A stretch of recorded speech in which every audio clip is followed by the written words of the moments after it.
So my name is Braxton, and I'll be doing a little bit of a presentation on the types of terrorism. So there's different types of terrorism. After reading through the chapter and then finding a website where I kind of used a little bit of the information from there, there's about 6 main reasons or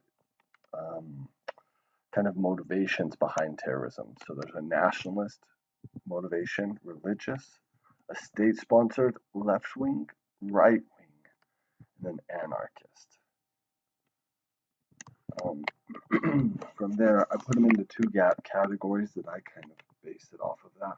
There's a lot of other kind of situations where terrorism might occur that it doesn't fall in this, but those are more outliers, and I didn't base my presentation on any of those outliers.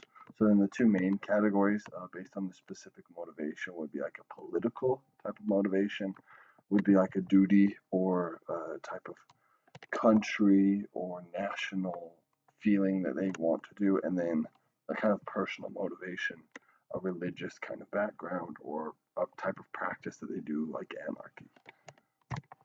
The political motivation was, I feel like, one of the stronger ones, especially that's happening nowadays. They'll use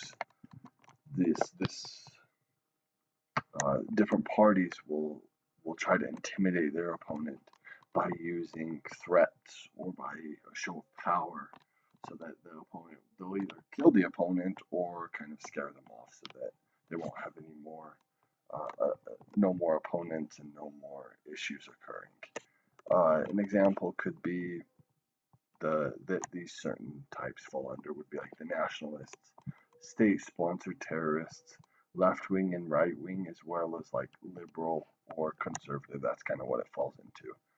A good example of this that I could think of was, especially in Mexico, the narcos or the drug dealers have a lot of control in politics.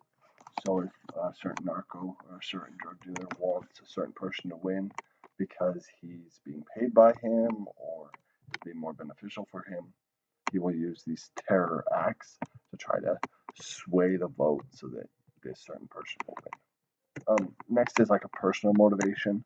These are personal motives that can be a little bit less defined because different people have different motives and everybody's different, right? But then it falls under like anarchies, and it might just be a kind of situation to where it's not true, but it's something that called like an anarchist cookbook that teaches people how to make bombs. That's just something that kind of popped up into my mind about how anarchy can be a type of terrorism.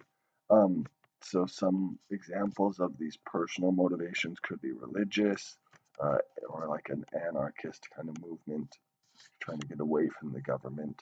We can see a lot of examples of this religious types of terrorism, especially in the news, to where these radical Islamic people are deciding to blow themselves up or doing different types of attacks. We've been hearing lately that they've been trying to do more like a bionuclear or a bio attack using diseases and stuff like that. So it's a big issue. It's something that we need to make sure that we can get a hold of and make sure that all the issues can go away.